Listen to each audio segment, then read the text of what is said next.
ጥይት አይመታም ከተባልክ ያው እሳት ውስጥ ትገባለህ። ይሄ ስነ ልቦና ከተገነባ ማለት ነው። በመጨረሻ ግን ራሱም ተማርኳል። ያው ራሱን መከላከል በማይችልበት ደረጃ ማለት ነው። ዘመነ ካሴና ለሌሎች ቅጥረኞች ለሌሎች የውክልና ጦርነት ለሚያካሂዱ ኃይሎች እንደደረሳቸው ያው መረጃዎች ያመለክታሉ። እንግዲህ የአህያ ባል ከጅብ አያስጥልም የሚለው ተረት የሚመጣው እዚህ ጋር አዲስ አበባ ውስጥ ይሰራል ተብሎ በፍጹም የማይጠበቅ በፍጹም ባይዘው እስካሁን ከተሰሩት በጣም የላቀ ነው። ግን ደግሞ ሰዎቹ ሰርተናል በቃን ትልቅ ነገር ነው ብለው አልቆሙም። የሚገርመው ነገር ምን ጠላት ሊመጣ ይችላል፣ የትኛው ቅጥረኛ በየት በኩል ሊመጣ ይችላል ተብሎ ተሰርቶ ያለ ነው። የሱ ሁለት አጃቢዎች በዚህ ቁጥር ውስጥ አሉ፣ ተገድለዋል ማለት ነው። አሁን ከጠቀስኩላቸው ቁጥር ውስጥ ሾልኮ ሊሄድ የሚፈልግበትን ቦታ ቆልፎ ዘግቶ በመያዝ የተካሄደ ነው። ኦፕሬሽኑን በተመለከተ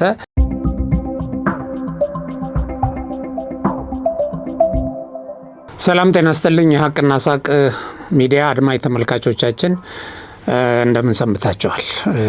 ነው የዛሬውን የዚህ ሰዓቱን ፕሮግራም ይዤላችሁ ቀርብ ያለው። እንግዲህ ዛሬ አርብ ነው። በዚህ በሳምንት ውስጥ የተከናወኑ ተግባራትን ስንመለከት ያው በርካታ ናቸው። ብዙ በጎ ነገሮች፣ ብዙ ተስፋ ሰጪ ክንውኖች ተከናውነዋል። በሚያሳዝን ሁኔታ ደግሞ የጦርነት ዜናም አለ።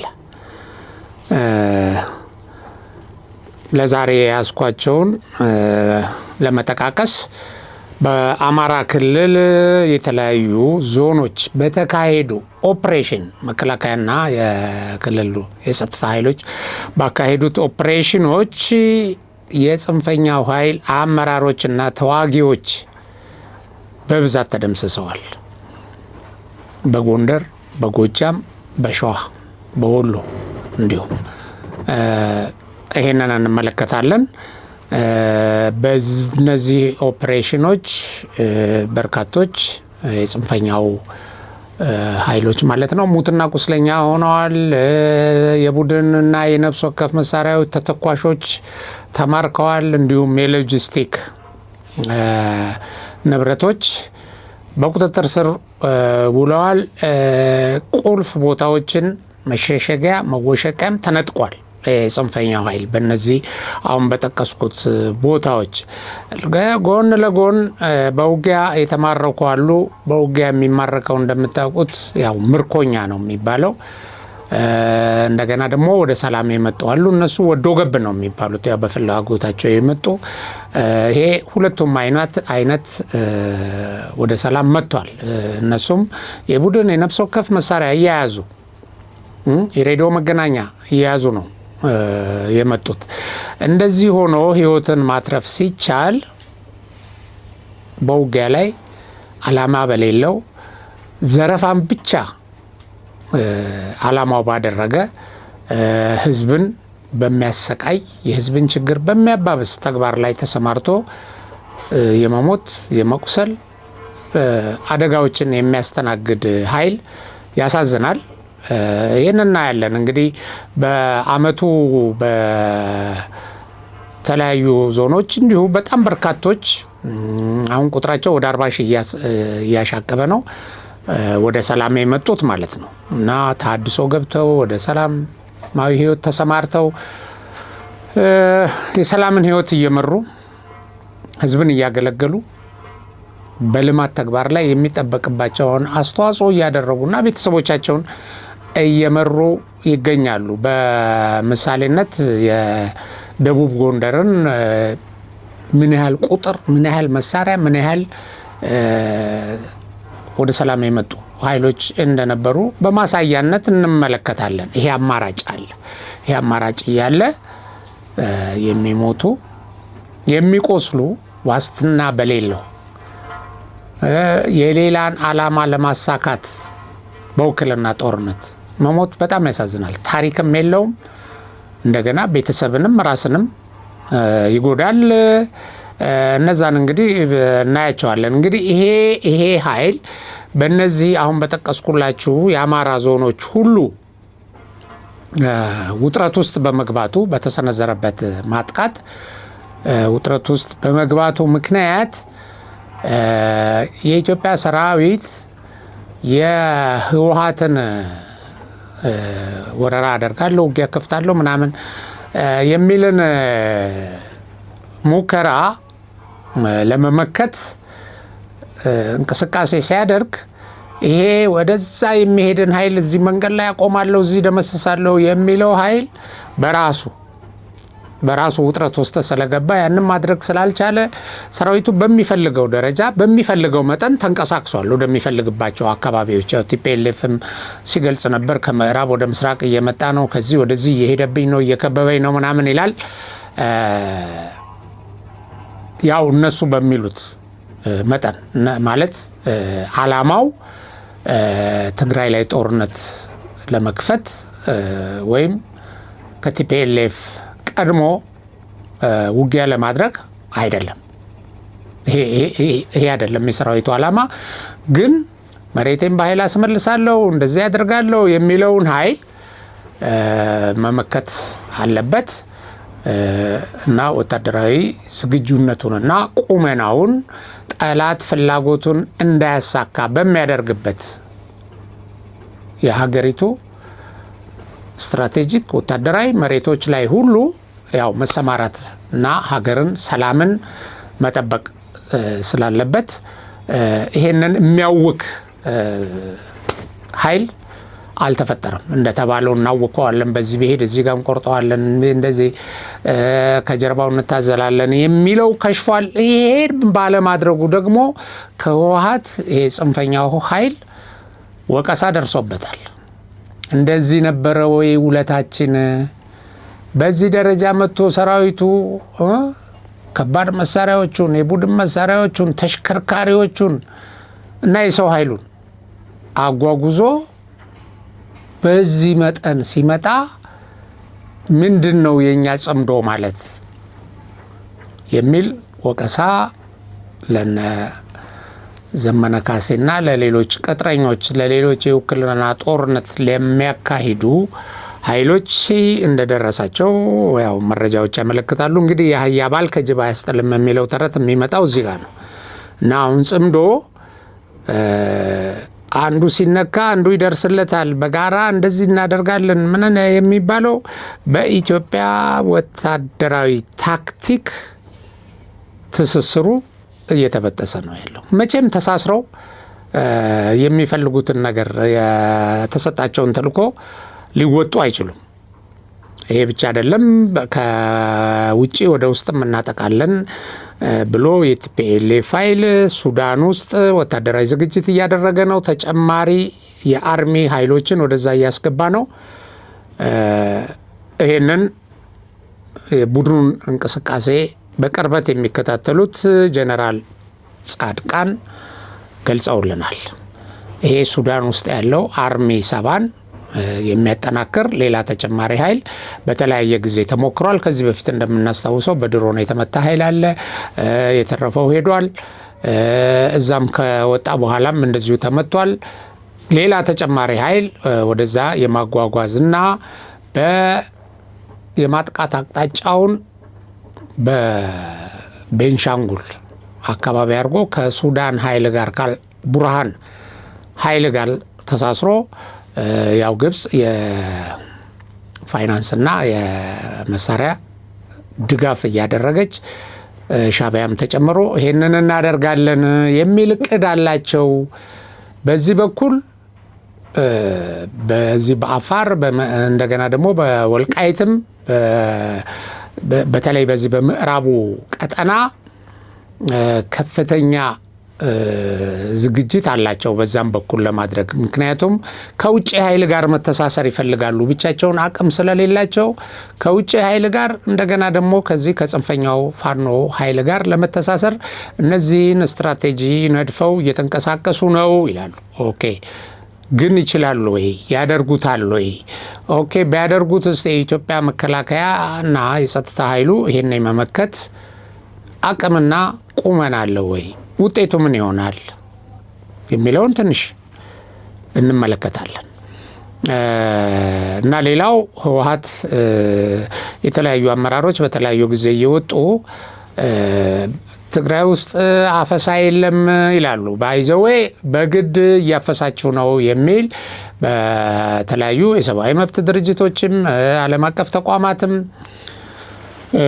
ክስ ቀርቦባቸዋል እና አይናቸውን አፍጠውና ጥርሳቸውን አግጠው ያው የተለመደ ነው የህወሓት ውሸት። ፊት ለፊት የምታየውን ነገር ይክዳል። ነጩን ጥቁር ነው በፍጹም በቃ ነው የሚለው እና አፈሳ እያደረገ በፊልም በቪዲዮ እየታየ ብዙ ወጣቶች እኮ ይለቃሉ። አሁን ሚስጥር ነገር የለም ባይዘው ይሄ እየቀረበ እየታየ እንደገና የሃይማኖት ድርጅት ውስጥ ገብተው የሚያደርጉትን አፈሳ እነዚህ የሃይማኖት ተቋማት መሪዎች እያወገዙ ሌሎች ከታፍሰው ከተወሰዱበት እያመለጡ እየወጡ ሌሎቹ እየተገደሉ ለምን ታመልጣለህ ተብለው ሌላው ያንን ሸሽቶ ወደ ተለያየ አቅጣጫ እየወጣ ያለ ይክዳል ህወሓት። እና ይህንን የግዳጅ አፈሳን በተመለከተም የተወሰኑ መረጃዎችን ወደ እናንተ እናደርሳለን። እንግዲህ ያው በዛሬ ቆይታዬ በዋነኛነት እዚህ ላይ ነው የማተኩረው። እንግዲህ እነዚህን የጦርነት ወሬዎች ስናወራ ጦርነቱ የሀገራችንን ሰላም ምን ያህል ያውካል፣ እንደተፈለገው ኢትዮጵያን ለማፍረስ ኢትዮጵያን ለማዳከም እዚህ ቦታ እንገባለን፣ ይህን እናደርጋለን፣ መንግስት እንቀይራለን የሚሉ ኃይሎች እንደሚያወሩት ይሆናል ወይም አይሆንም የሚለውን በደንብ እንመለከተዋለን። እነዚህ ነገሮች ለዚህ ነው የምናነሳቸው። ዞሮ በሰላማችን ላይ ያላቸውን አሉታዊ ተጽዕኖ ያው አሳሳቢ ስለሆነ ለምን ሀገራችን እንድትለማ እንድታድግ ህዝቡ በሰላም ወጥቶ እንዲገባ ካለም ፍላጎትና ከዛ በኋላ የጦርነት ወሬ ከማውራት እንድንወጣ የጦርነትን ወሬ እኛ የምናነሳው እነዚህ ሀገራችን ላይ ስጋት የደቀኑ ኃይሎች ስጋት አይሆኑም፣ የሚፈልጉትን ዓላማ ሊያሳኩ አይችሉም። ከዚህ አንጻር ነው ምናየው ያለን የጸጥታ ኃይል ያለን መከላከያ ይህም በመመከት ረገድ ያለውን ቁመናና እያደረገ ያለውን አስተዋጽኦ ለማየት ነው እንጂ የጦርነት ወሬ ባይነሳ ይመረጣል። ለዚህ ነውና ይሄ እንዳለ በጣም በርካታ ልማቶች በርካታ አስደናቂ ነገሮች በየቀኑ ደግሞ ሀገራችን ውስጥ እውን እየሆኑ ነው። በጣም በየቀኑ አሁን ሰሞኑን እንግዲህ እዚህ ሲዘዋወር አይታቸዋል። ቀበና ላይ የተሰራው ፕሮጀክት በጣም በጣም በጣም ኢትዮጵያ ውስጥ ለዛውም በዚህ አጭር ጊዜ ለዛውም እዛ በጣም ቆሻሻ የነበረ በጣም ብዙ አስተካክሎ ወደ እንደዚህ አይነት ገጽታ ለማምጣት እጅግ አስቸጋሪ የሆነ ቦታ ላይ እንደዚህ አይነት ነገር ይሰራል ተብሎ አይገመትም። የሰው ሰራሽ ሐይቅ ተገንብቶ እዛ በጀልባ ሲኬድ ዋና ሲደረግ ተመልክቼ እኔ ትናንትና ከውድ ባለቤቴ ጋር ተገኝተን ነው ቦታውን የጎበኘ ነውና ኢቲቪ እንደውም በአጋጣሚ ኢንተርቪው አድርጎን እንደው እንዲህ አይነት ነገር ሳይ የሚሰማኝን ስሜትና የሰጠሁትን ኢንተርቪው በዛው ላንሳ እዚህ ቦታ ላይ እና በቃ ይሄን ቦታ ታውቀው ነበር? አሁን ሾላ ስላደኩ ቀበና ይሄ ዘፈኑ ሁሉ ይመለከተኛል። እዛ ድሮ እየመጣን የምንጫወትበት የምንዋኝበት ነበር ቦታ ነበረ በርግጥና አሁን ለውጡ በጣም ነው የሚያስገርመው። ያው ድሮ ከነበረው ድሮ እንደዛ በዋናም በምንም እንደው ትንሽ ቆይታ ይደረግበት ነበር እኛ ልጅ ሆነን። ከዛ ግን ያው በሚያሳዝን ሁኔታ የቆሻሻ መጣያ እና የተበላሸ አካባቢ ሆኖ ለዛም አገልግሎት የሚውል ካልነበረበት ሁኔታ ተነስቶ ነውና ይሄን ያደረገው ያን ስሜቴን ለመግለጽ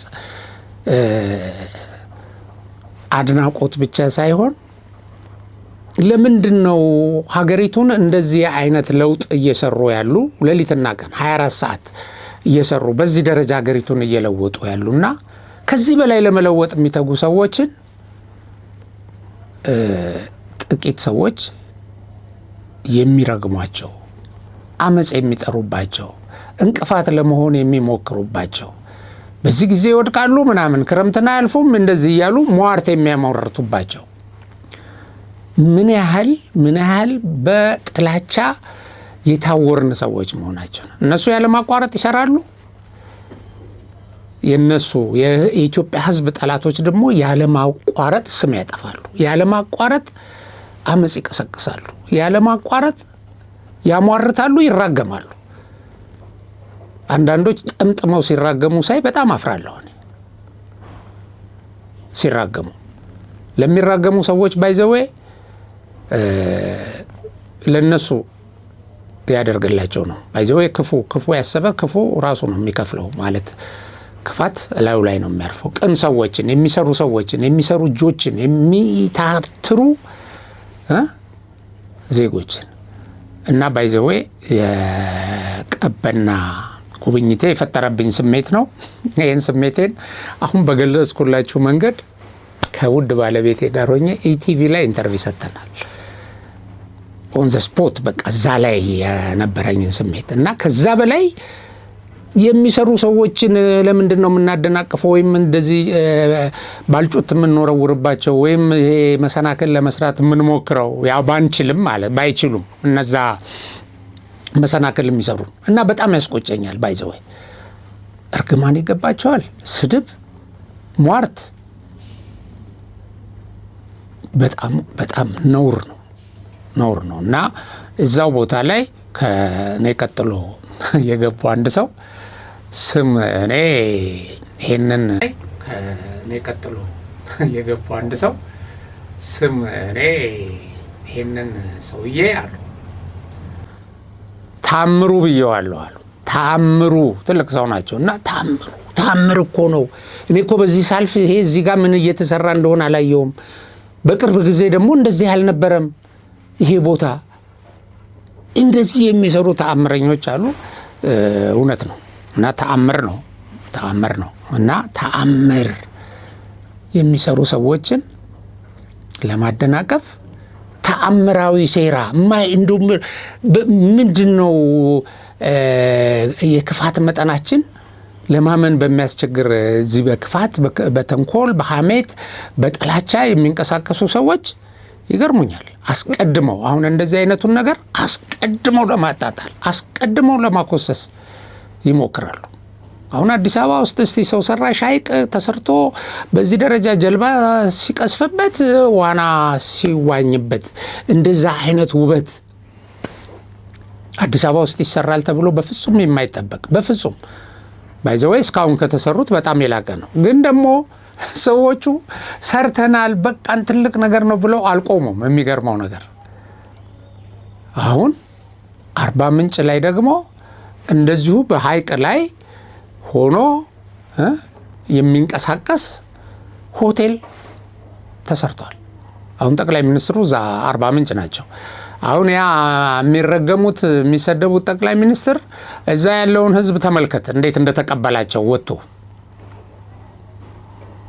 ሕዝቡ እና ያው መርጧቸዋልም ከዛ በላይ እኮ እና ግን እንደዛ አይነት በድምቀት ወጥቶ ሰው ሲመለከት ከነዚህ ሰዎች ጋር እኮ ነው እናንተ በጠላትነት የቆማችሁት። እናንተ ይሄ የምታጣጥሉት የምትራገሙት ይሄን ሁሉ ህዝብ እንደምትሰድቡ ይሄን ሁሉ ህዝብ እንደምትራገሙና የዚህን ሁሉ ህዝብ ህልም እና ራዕይ ለማምከን እንደምትንቀሳቀሱ አውቃችሁታል። እዛ ውጭ ሀገር ቁጭ ብለህ ጥቂት እንትን ትጮሃለህ፣ ትሳደባለህ፣ ትራገማለህ፣ ታጣጥላለህ፣ ጥላሸት ትቀባለህ፣ ጥላቻ ትነዛለህ። ለዘር የሚተርፍ ማለት ነው። ለኛ ግን ለልጆቻችን እንዲህ ውብ አካባቢ እየተሰራላቸው ነው እና ይሄንን ውብ አካባቢ ብታዩትና ይሄ ከጨለምተኝነት ወጣችሁ እስቲ ምንድነው ይሄ ብትሉ እዛ ውስጥ ብትንቀሳቀሱ እኮ ይሄ ክፋታችሁ ከውስጣችሁ ይወጣል። ባይዘው ክፋት እርኩሰት የሆነ ነገር ለማለት ነው። ለመንደርደሪያ ነው ባይዘው ለእንዲሁ ጦርነት እነዚህ የምናነሳቸው ጦርነቶች ሁሉ እነዚህን ለማደናቀፍ እነዚህን ራዕይ እነዚህን ብሩህ ህይወታችንን እነዚህ ተስፋዎቻችንን ለማጨለም የሚካሄዱ ናቸው። ስለዚህ ይሄን ኃይል ማጥፋት ያስፈልጋል። ይሄን የኢትዮጵያን ተስፋ ለማጨለም የሚንቀሳቀስ ኃይል መምታት ያስፈልጋል። በተደጋጋሚ እኛም እንዳልነው የተለያዩ ሰዎች እንዳሉት እንደገለጹት ኢቨን ከጫካ የመጡ ወደ ሰላም የመጡ ሰዎች የመከላከያውን ቁመና አይተው እንደገለጹት እስቲል የኢትዮጵያ መከላከያና የጸጥታ ኃይል ካለው ቁመና እና አቅም በጣም ጥቂቱን ነው እየተጠቀመ ያለው። ይሄ በጣም እውነት ነው። ምክንያቱም ትልልቅ ጠላቶች አሉት። ምክንያቱም ትልልቅ ፕሮጀክቶችን ስለምንሰራ እነዚህን ትልልቅ ፕሮጀክቶች ለማደናቀፍ የሚያለሙ ክፍተት ካገኙ ማለት ነው። አሁን ከቅጥረኝነት በስተቀር ወደ ሉዓላዊነት ወደሚደፍር የእኛን የትልልቅ ፕሮጀክቶች ግንባታ ወደ ማሰናከል የሚገባ ኃይል ቢኖር እሱን ለመምታት ዝግጁ የሆነ ኃይል ያስፈልጋል።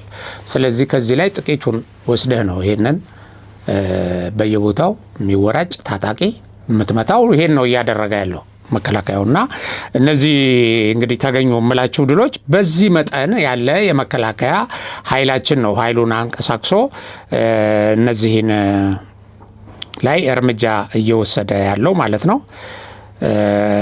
እና ወደ ህወሓት ተግባር ስንገባ ሁሉ ጥፋቶች ሁሉ የሀገሪቱ ችግሮች የሚመነጩት ከነዚህ ጥቂት ሰዎች ስለሆነ ማለት ነው። እና በቤተ ክርስቲያን ውስጥ የነበሩ ወጣቶችን አሁን ትናንትና በቀይ መስቀል ተሽከርካሪዎች ማፈሱ ተሰማ። ከዚህ በፊት የቀይ መስቀል አምቡላንሶችን ይሄ ሆስፒታል ተሽከርካሪዎችን ወስዶ ነበር ለዚህ ለጦርነት ዓላማ ለሚያደርገው እንቅስቃሴ ሊጠቀምባቸው ማለት ነው። እና አሁን ቤተ ክርስቲያን በር ላይ አቆመው በቀይ መስቀል ተሽከርካሪዎች በርካታ ወጣቶችን አፍሶ ሲሄድ የሚያሳይ መረጃ ወጥቷል። ይሄን አድርጓል። አስገድዶ እንደገና በዓለም አቀፍ ሚዲያዎችን ወይም ዓለም አቀፍ ድርጅቶችን ለመሸወድ በቀይ መስቀል ተሽከርካሪ ይሄን ቤተ ክርስቲያን ውስጥ የሚያደርገውን ምልመላ ያው የመጀመሪያው አይደለም፣ አድርጓል ከዚህ በፊትም። ይሄንን በተመለከተ የሃይማኖት ተቋማትና የማምለኪያ ስፍራዎች ያሉ ኃይሎች ይሄንን በማድረጉ ወቀሳ ሲያሰሙ ክስ ሲያሰሙ ተደምጧል። አሁን የማህበረ ቅዱስ ያሬድ ኦርቶዶክስ ትግራይ በዛ በቤተ ክርስቲያን ውስጥ እየገባ ይሄ ኃይል የሚያደርገውን ወታደራዊ ምልመላ እንዲያቆምና ከዚህ በፊትም አስገድዶ የወሰዷቸውን ምናን ለጸሎት የገቡ ወጣቶች እንዲለቅ ሲል ከሷል። የመስጊድ ኢማሞችም እንደዚሁ ከሰውታል። ሁለተኛ ያው ይሄን አስገድዶ ምልመላ በመሸሽ ወደ 500 የሚሆኑ ወጣቶች በዚህ ባሳለፍነው ሳምንት ውስጥ ወደ ሰላም ኃይል ገብተዋል። እዛ የሰላም ኃይል ገብቶ በበረሃ ሲንከራተቱ ምናምን ቆይተው ከብዙ ድካም በኋላ እዛ ሲደርሱ ምግብ አቅርበውላቸው ትሪት ሲያደርጉ ምናምን የሚያሳይ ቪዲዮ ተለቋል። እነሱም በሰጡት ኢንተርቪው ካስገድዶ ምልመላ አመልጠው ወደዛ መምጣታቸው። ይሄ አዲስ አበባ የሚመጣው በሙሉ ካስገድዶ ምልመላ ለማምለጥ ነው፣ ወደ ጦርነት እንዳይገባ በማሰብ ማለት ነው። ስለዚህ አሁን ፈትለወርቅ ወጣ እንትን አላልንም። አስገድዶ መድፈር የሚባል ከየት እንዳመጡት ስላለች ደግሞ እኮ ሲዋሹ ይሄ በኮንፊደንስ በቃ ልክ በእርግጠኛ አይነት ነገር ሆነው እዛ አጠገቡ አስገድዶ ምልመላ እየተካሄደ ወጣ ከየት እንዳመጡት አላቅም ትላለች። አንድ ኪዳነ አመነ የሚባል የባይቶና ፓርቲ ነኝ ተቃዋሚ ነኝ ይላል ትግራይ ውስጥ። ባለፈው ቴዲ ሪዮት ሲጠይቀው እንደዚህ አይነት ምልመላን ተደግፋለሁ ሲል የት አለ? አይካሄድም አለ። አይካሄድም። እኔ መሬት ላይ ነው ያለሁት ይላል። እዛ መሬት ላይ ያለ ቴዲ ቪዲዮውን እያቀረበ ነው የሚጠይቀው። ማለት እዛ ቴዲ የሰራው ፕሮግራም ላይ ቪዲዮዎች ቀርበዋል። ይሄ በፖሊስ ዙሪያቸውን ታጅበው የሚሄዱ ወጣቶች ምናምን ያሉበት እሱ ወጥቶ ያው የውሸት ተቃዋሚ ነው፣ እዛ ሹመትም ሰጥተውታል። እንዴት ይላል፣ አልተደረገም፣ ይሄ በጣም ውሸት ነው ይላል። እዛው ኢንተርቪው ላይ ይሄ እንደው ካነሳሁት ይሄ ኪዳነ አመነ የሚባል ባይቶና እንትን ከዚህ በፊት ከአልሸባብ ጋር ከምን ጋር ሰራለሁ ብሎ በህወሓት ላይ ጣጣ ያመጣ ሰው ነው እሱ። ባይዘዌ ፕራክቲካል ነው፣ ይሰራሉ፣ ግን ደብቀው ነበር ህወሓቶች እንደዚህ ምናምን ብለው ቢያንስ አሸባሪ አይጠሩም ነበር እነሱ አብሮ ቢሰሩም ማለት ነው። ግን አለና አልሸባብ አለ፣ አልቃይዳ አለ፣ ከማንም ጋር ነው የምንሰራው አለ። ይሄ መንግስት የተከበበ ነው የብልጽግና መንግስት፣ እኛ ደግሞ እነዚህ ሁሉ አጋር አሉን አለ። የነ ደብረጽዮን እንትን እኮ አይደለም፣ ባይቶና ነኝ ይላል፣ ተቃዋሚ ነኝ ይላል፣ ግን የነሱን እንትን ነው ወጥቶ እኛ እንዲህ ስለሆን እናሸንፋለን ብሎ ልክ የነሱ ጋር ወታደራዊ ቁመናው ምኑ አብሮ የተሰፋ እንደሆነ አድርጎ ነው የሚገልጸውና እሱን ቴዲ ሲጠይቀው ከሻዕቢያ ጋር ትሰራላችሁ? አዎ። ከፋኖ ጋር ትሰራላችሁ? አዎ። ታምንበታለህ? አዎ አምንበታለሁ ይላል። ኦኬ ሶ እነዚህ ኃይሎች በትግራይ ህዝብ ላይ ጄኖሳይድ መፈጸማቸውን ሲለው አዎ ፈጽመዋል። ሻዕቢያ ጄኖሳይደር ነው፣ በትግራይ ላይ ጄኖሳይድ ፈጽሟል። ፋኖም ጄኖሳይደር ነው፣ በትግራይ ላይ ጄኖሳይድ ፈጽሟል። ግን አሁን ለጊዜው ታክቲካሊ አብረናቸው እንሰራለን፣ ነገ ግን እንጠይቃቸዋለን። እንደዚህ አይነት አጭበርባሪ ዛሬ አብረው ተጠቅመህበት ለድል ከበቃ በኋላ መልሰህ የምትከሰው መልሰህ የምጥለው መልሰህ ወደ አደጋ የምታስገባው አሁን ፋኖ ነው። እንደዚህ ነው የሚሏቸው ቲፒኤልኤፍ ለጊዜው ግድ የለም አብረናቸው እንስራና ነገ ግን የምናደርገውን እናደርጋለን። ሙያ በልብ ነው ይላል። ግን ሙያውን ደግሞ በልብ አይደለም ያደረገው፣ ሚዲያ ላይ ወጥቶ ያወራል። በቃ ሌላው ሞኝ ቲፒኤልኤፍ ብቻ ብልጥ ሴረኛ ምናምን አድርጎ ይገልጻል። እንደው በድምጽ ገብታቸው ብትሰሙት እኔ ደስ ይለኛል። በጣም ነው የሚገርመው። ከዛ ግን አይተውም። ቴዲ ይጠይቀዋል። ኦኬ ታዲያ አለው ሌሎች ኃይሎች ደግሞ አንተ አሁን ጄኖሳይድ ፈጽመዋል ከምትላቸው ከሻዕቢያና ከፋኖ ጋር የምትሰራ ከሆነ ሌላው ኃይል ደግሞ የትግራይን ጥቅም ያስከብርልኛል ብሎ ከብልጽግና ጋር ቢሰራ ትቃወማለህ ወይ? አዎ እቃወማለሁ። ለምን? አንተም እኮ ጠላት ነው ከምትለው ጋር ነው እየሰራህ ያለው ይለዋል። ያው ያንተባትበዋል። ባይዘው እንደዚህ ጥያቄ ላይ ጎበዝ ነው ቴዲ። በጣም ነው የሚያንጠባጥበው ሲጠይቀው አፋጦ እና ለምን ብልጽግና ጋር የሚሰሩ ብሎ እነዛን እያወገዘ እሱ ደግሞ እንደዚህ እና እንደዚህ አይነቶች ናቸው ህወሓቶች። ይክዳሉ። አሁን እኔ ስለ ምልመላው ነው እሱንም ይናገራል። አሁን ይሄ ኪዳነ አመነ የት አለ የት ነው? እኔ እኮ ትግራይ ነኝ አይተሃል ወይ መረጃ አለ ወይ ይለዋል። መረጃው ግን በማህበራዊ ሚዲያ እኮ እየተገደዱ መኪና ላይ ሲጫኑ ሲያሳድዷቸው ያሳያል። እንደውም አንድ የሆነች ህፃን ልጅ ጠይቅና አንድ ቪዲዮ ላይ ያየሁት ዛሬ በጣም ብዙ የትግራይ አክቲቪስቶች ይሄን ነገር እየተቃወሙ ብዙ ነገር እየለቀቁ ነው። እና ምን ሆነው ነው እነዚህ ወታደሮች ከበው ይዘዋቸው ሲሄዱ ምን ሆነው ነው ምናምን ሲል ተገፊፎም ትላለች። ትንሽ ልጅ ነች። እና እንዲህ አይነት በቃ ፀሐይ የሞቀው ሀቅ ላይ የሚክዱ ኃይሎች ናቸው። ምክንያቱም ግዴታ አሁን እነሱ ቲፒኤልኤፍ እኮ ይሄንን የሚያደርገው የሰው ኃይል ስለሌለው ነው። አሁን ባለፈው ጀነራል ጻድቃን በአቀረቡት ትንተና ላይ ምን ብለዋል? ይሄ በአንድ አርሚ ውስጥ የነበረ የሰው ኃይል የገለጹት ቁጥር አለ 16000 ነው መሰለኝ እና አሁን 2000 ነው ያለው። እየጠፋ ወደ ቤቱ ሄዷል ሌላው ይሉናል። ስለዚህ ይሄንን ኃይል ለመሙላት እንደው ቢያንስ ግማሹን ለማግኘት ነው የሚፍጨረጨረው። አለበለዚያ አርሚ የሚባል ቁመና አለ፣ ባዶ ነው። አሁንም እየጠፋ ነው ባይዘው ከዚህ ቁጥር እያነሰ ነው አሁንም። ስለዚህ ይሄንን መሬት ላይ ቁጭ ብሎ እየገፈፉ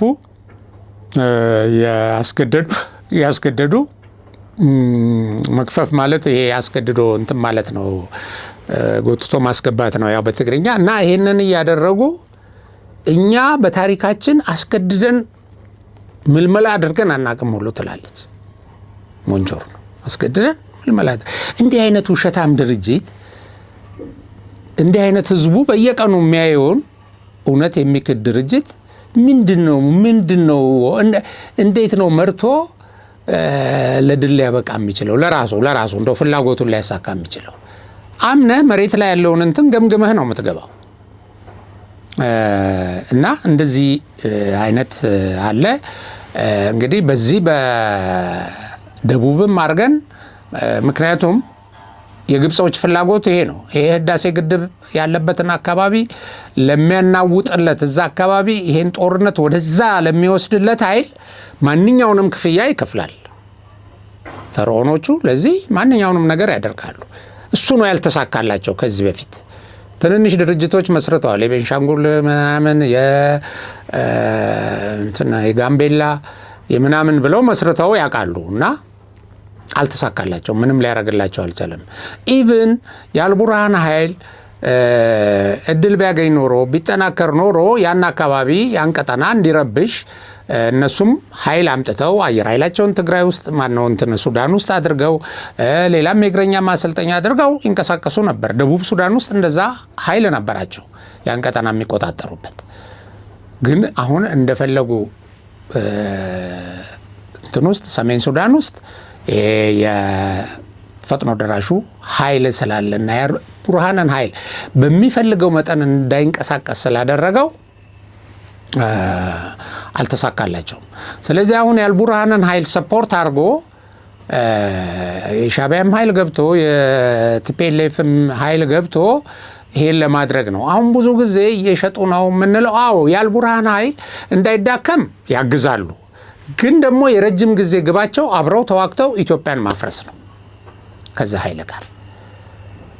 ይሄንን እንቅፋት የሆነባቸውን የፈጥኖ ደራሽ ኃይል አዳክመው ወይም አጥፍተው እንደዛ ማድረግ ነው። የግብጽም እንደዛ አይነት ተልኮ ይሄ ነው። አሁን ወደዛም ሄድ እንትን ለምን በድሮን ተመታ ወደ አልቡርሃን እንዳይሄድ ነው አይደለም።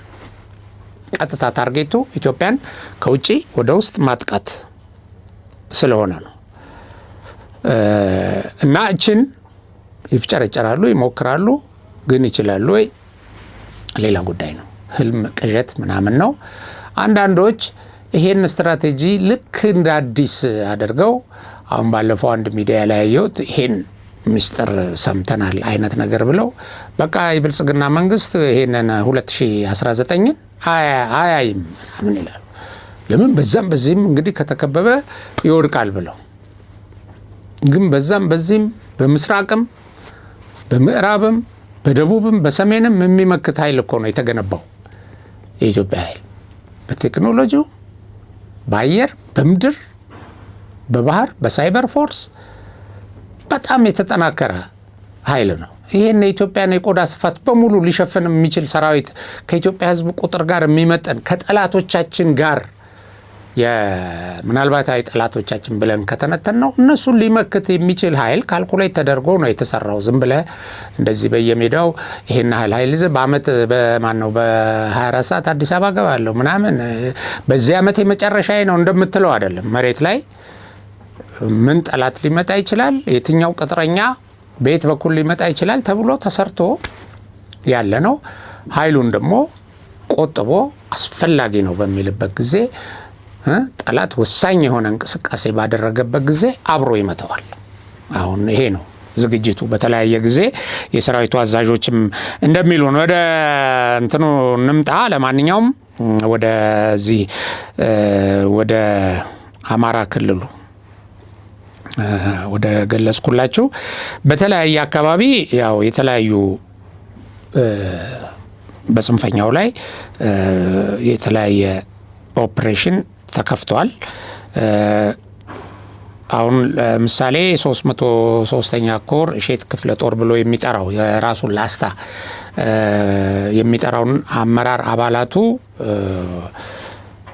ላይ የተወሰነ እርምጃ ተወስዷል።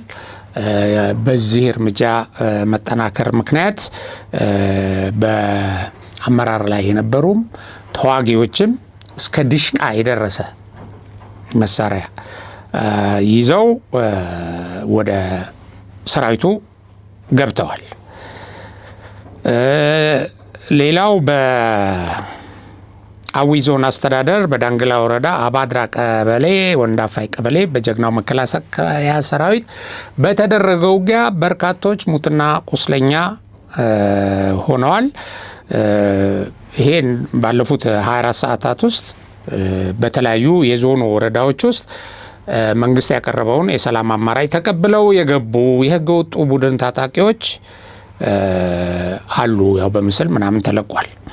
እንዲሁ በሰሜን ሸዋ በረሃት ወረዳም ሲንቀሳቀስ የነበረ የጽንፈኛ ቡድን የመንግስት የሰላም ጥሪን በመቀበል ገብተዋል። ስም ዝርዝራቸው ብዛታቸው እዚህ ተገልጿል እና ከነዚህ ውስጥ እንደውም አንደኛው ጥይት አያስመታም የሚል መድኃኒት እየሰጠ ብዙዎችን ለሞት የሚዳርግ ደብተራ ነው እና ጥይት አይመታህም ከተባልክ ያው እሳት ውስጥ ትገባለህ። ይሄ ስነ ልቦና ከተገነባ ማለት ነው። በመጨረሻ ግን ራሱም ተማርኳል። ያው ራሱን መከላከል በማይችልበት ደረጃ ማለት ነው። እንግዲህ ወደ ጠቀስኩላችሁ እነዚህ የጦርነቱ በፈጠረው ጫና የመጡ ናቸው። እጃቸውን የሰጡ በብዙ ቦታ ይሄ እውን ሆኗል። ብዙ የቡድንና የነፍስ ወከፍ መሳሪያ እንዳልኳችሁ ገብቷል ከምርኮ ጋር እና ሰራዊቱ ምን አይነት ኦፕሬሽን የት ቦታ አድርጎ ነው ይህንን መፍጠር የቻለው ያልን እንደሆነ ያው ምስራቅ እዝ በምዕራብ ጎጃም ዞን ደጋ ዳሞት ወረዳ ባደረገው ኦፕሬሽን 116 ጽንፈኞችን መደምሰሱን አስታውቋል። ያው በዚህ ባሳለፍነው ሳምንት ውስጥ ማለት ነው።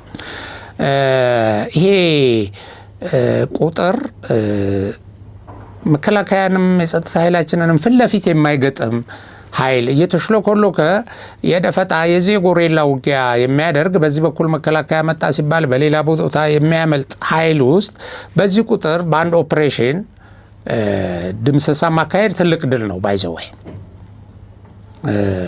ለምን ቆሞ አይዋጋም ይሄ ቡድን መከላከያ ፊት። ስለዚህ አሁን ምንድነው የተደረገው? ያው በከበባ በተደረገው ማጥቃት የሚሸሽበትንም ወደ ጎን ሾልኮ ሊሄድ የሚፈልግበትንም ቦታ ቆልፎ ዘግቶ በመያዝ የተካሄደ ነው። ኦፕሬሽኑን በተመለከተ የቀረቡት ሪፖርቶች ወይም የተሰራጩት መረጃዎች እንደሚያመለክቱት ማለት ነው።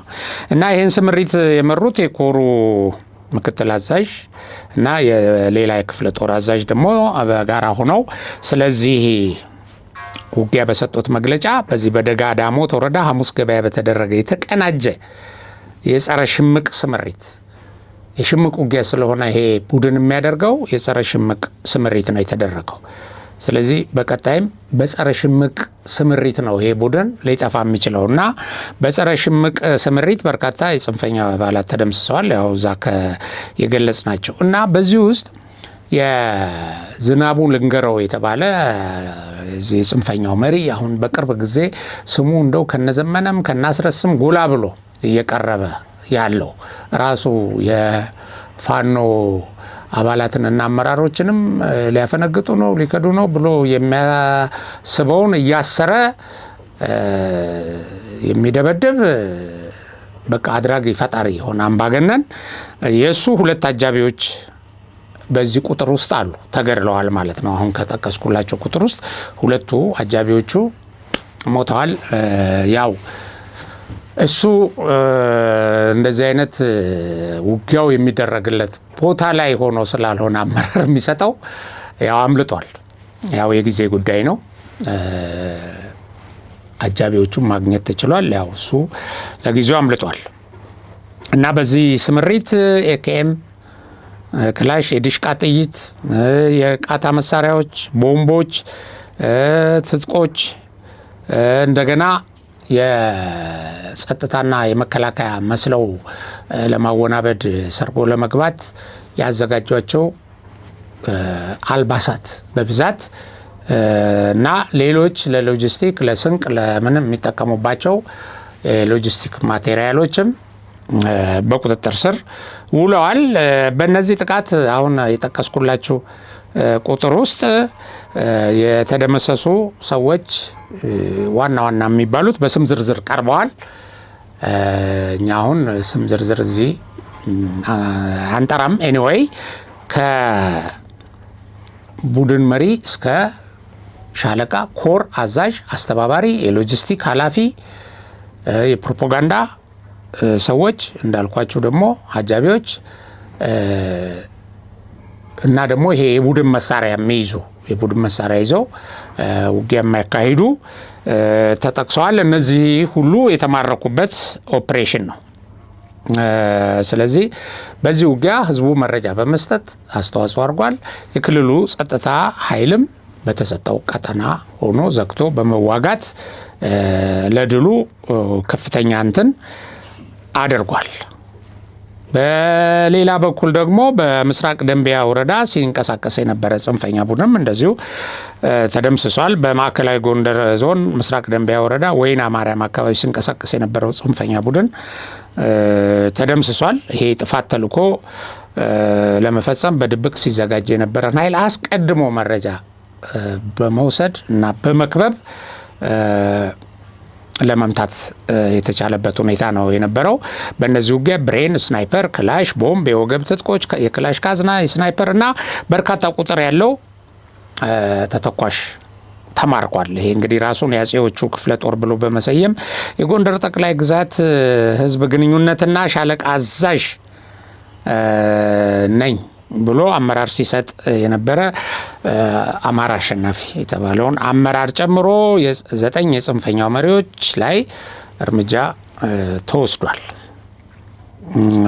እና ይሄ ጎጃም ደጋዳሞት አጠቃላይ የጽንፈኛው መቀበሪያ ሆኗል ነው የሚለው የወጣው መረጃ የሚያመለክተው። ስለዚህ በሌላ በኩል ደግሞ ሰሜን ሸዋ ላይ የአየር ወለድ ክፍለ ጦር ሬጅመንት ምንጃር ወረዳ ስሟ ራራት ማርያም በምትባል ቀበሌ ውስጥ እየተሽለኮለከ ህዝብ ሲዘርፍና ሲያሰቃይ የቆየውን ጽንፈኛ ቡድን በመደምሰስ የነፍስ ወከፍ የቡድን መሳሪያዎችን መማረኩን አስታውቀዋል። አዛዡ የመብረቅ ሬጅመንት አዛዥ ሻምበል በርሄ ገብረትንሳኤ ናቸው የገለጹት። ሰራዊቱ የህዝብን ሰላማዊ እንቅስቃሴ ለማረጋገጥ እያደረገ በሚገኘው ጠንካራ ስምሪት ጽንፈኛው ቡድን ሲጠቀምባቸው የነበሩ በርካታ የተለያዩ መሳሪያዎችን፣ ተተኳሾችን፣ ቁሳቁሶችን እና ደግሞ የተሽከርካሪዎችን ሁሉ በቁጥጥር ስር አድርጓል። በርካታ ሰነዶች፣ የመገናኛ ሬዲዮዎች እና የነፍስ ወከፍ መሳሪያዎች፣ ተተኳሾች በቁጥጥር ስር ውለዋል። ይሄ መዋላቸውን ያው መከላከያ የዚህ ክፍለ ጦር ህዝብ ማነው ስነ ልቦና ክፍል ገልጿል። እና ተመሳሳይ ኦፕሬሽኖች እና ድሎች በወሎም ቀጠና ያው ምስራቅ አማራ ነው የሚሉት በእነሱ አሰላለፍ ኤንዌይ በዛ አካባቢም እንደዚሁ የተለያዩ ድሎች ተገኝተዋል። እና ዋናው ነገር ይሄ አሁን ቁጥሩ እና በኦፕሬሽኑ የተገኙት የተደመሰሱትና የተማረኩት ብቻ አይደሉም። ትርጉሙ ይሄ ጠላት እተጋገዛለሁ ተሳስሬ ሰራዊቱ ላይ ቀጠና አሰፋና በዚህ በኩል ሲያልፍ መንገድ ዘጋና እንደዚህ ደመስሳለሁ ያለበት ሁኔታ ማሳካት እንደማይችል ነው ኦፕሬሽኖቹ የሚያሳዩት። ይሄንንም ባለበት ሊቀብር የሚችል ወደዛም ተሰማርቶ ደግሞ ያኛውን ኃይል ሊመታ የሚችል በዚህም ሲመጣ ደግሞ ባይዘዌቺ አሁን ህወሓት ሞክራታለሁ ወይ ወደፊት ቅድ ያወጣባት ኦፕሬሽን እኮ በዚህ በቤንሻንጉል ጉሙዝ ተሞክራለች። ከአንድ ሳምንት በፊት ተሞክራ ተመቶ ነው ያ ቡድን እዛ ተኮማትሮ የተቀመጠው፣ ግማሹ የጠፋው ተመልሶ ወደ ሱዳን እና ሁሉም ጋር አሁን እነሱ ተሳስረን እንዲሆነን እሱ አንድ ነው ይላሉ። የኢትዮጵያን መንግስት እና የኢትዮጵያን መከላከያ እኛ ብዙ ነን፣ አልሸባብ ነን ምናምን አንድ ነን ይላል። ይሄ ግዙፍ ኃይል፣ ግዙፍ ክፍለ ጦር፣ ግዙፍ እዝ፣ አየር፣ የምድር ኃይል የምን ያለው በመረጃ የተጠናከረ ኃይል አንድ አይደለም ወንድሜ። ይሄ ነው የካልኩሌሽን ስህተት። ሁሉም ቦታ አለ፣ ሁሉም ቦታ ተደራሽ የሚያደርገው አቅም አለው። እንደገና ሞቢላይዜሽኑ እናንተ እንደምታስቡት አይደለም። ፈጣን እንቅስቃሴ ወደ የትኛውም ቦታ ማድረግ ይችላል። ፈጣን የሎጂስቲክ አቅርቦት የትም ላለው ሊያደርስ ይችላል ሰራዊቱ ባለው እንትን እና አትሳሳቱ። ካልኩሌሽናችሁ የተሳሳተ አይሁን። እንግዲህ ይሄንን ካልኩ በኋላ የሰላም መንገድ አለ። በሰላም መንገድ የመጡ ሰዎች ከዚህ በፊት ሰላማዊ ህይወታቸውን በተሳካ ሁኔታ እየመሩ ነው። እዚች አንድ ቪዲዮ አለች። አሁን እንግዲህ የሰላም አማራጭ ተስፋ፣ ህይወት፣ ሰላም፣ ደህንነት የሚገኝበት ነው። አሁን እንዲሁ ለማሳያ ያህል እዚህ የቀረበ ይሄ ደቡብ ጎንደር ባለፉት የተወሰኑ ወራቶች ውስጥ ወደ ሰላም የመጡ ኃይሎች ናቸው። በተደጋጋሚ አይታቸዋል። የሸዋ፣ የጎጃም፣ የምዕራብ ጎጃም፣ የምስራቅ ጎጃም እንደዚህ ተብሎ የቀረበ አይታቸዋል እና የጎንደርም እንደዚሁ። አሁን ይሄ ደቡብ ጎንደር ነው። የሰሜን ጎንደርም ቀርቧል፣ ባለፈው አይታቸዋል። እና ይሄ ጥቂቶቹ ናቸው። እነዚህ ባሳለፍነው እንትን ውስጥ የተወሰኑ ወራት ውስጥ ወደ ሰላም መጥተው የተወሰኑ ተሐድሶ ወስደው ወደ ሰላማዊ ኑሮ ተመልሰው ህይወታቸውን ያዳኑ ናቸው።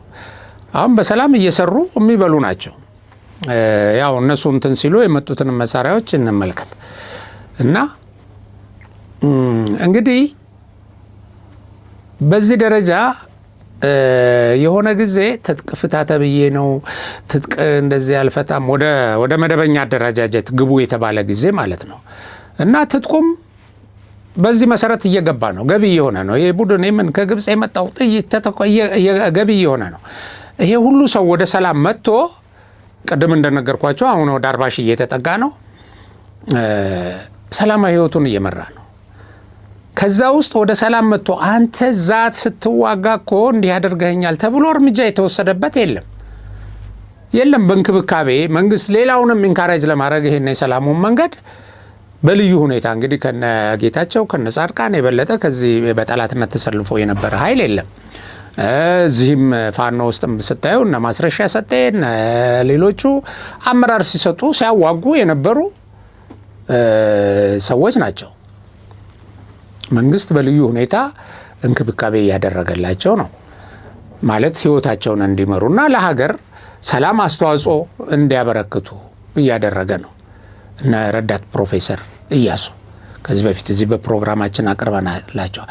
እና ይሄንን ስታዩ እንዲህ መኖር እየተቻለ እንዲህ ወደ ሰላም መምጣት እየተቻለ እንዲህ ከጦርነት መላቀቅ እየተቻለ ለምንድን ነው የሚሞተው? ለምን?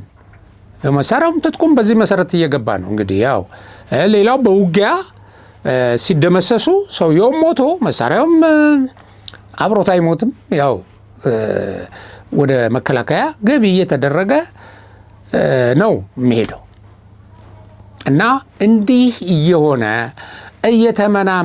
እየተመናመነ ሄዶ በኋላ ልትረዳዳም ራስን ልትከላከልም የማትችልበት ደረጃ ላይ ትደርሳለህ።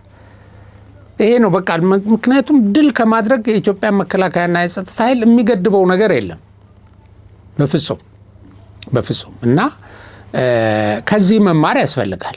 በዚህ ደረጃ ያሉ መሳሪያዎች በምርኮ ተይዘው በዚህ ደረጃ ያለ ቁጥር ያለው ተማርኮ አሁን የሁሉንም ዞኖች ብናቀርበው ያው ማአት ነው የሚሆነው። እንዳልኳችሁ ዝም ብላችሁ በቁጥር ያዙት። ይሄ እንግዲህ የደቡብ ጎንደር ሰራዊትና ትጥቅ ነው ወደ ሰላም የመጣው እና ሰላም ህይወት እንዲቀጥል ያደርጋል።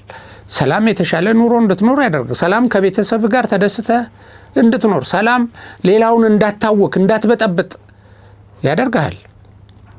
ስለዚህ ይሄን ነገር ለመቀበል ትምህርት እንድንወስድበት ለማሳሰብ ሞክራለሁ ማለት ለማሳሰብ ወዳለሁ። በዚሁ ያው የዛሬ ፕሮግራሜን አጠቃልላለሁ። በሌላ ፕሮግራም እስከምንገናኝ ድረስ ያው ሀቅና ሳቅ ሚዲያችንን ሰብስክራይብ፣ ሼር እንድታደርጉ በማሳሰብ እኔ ገበየሁ አለልኝ ነኝ በሀቅና ሳቅ ሚዲያ ላይ። ሰላም።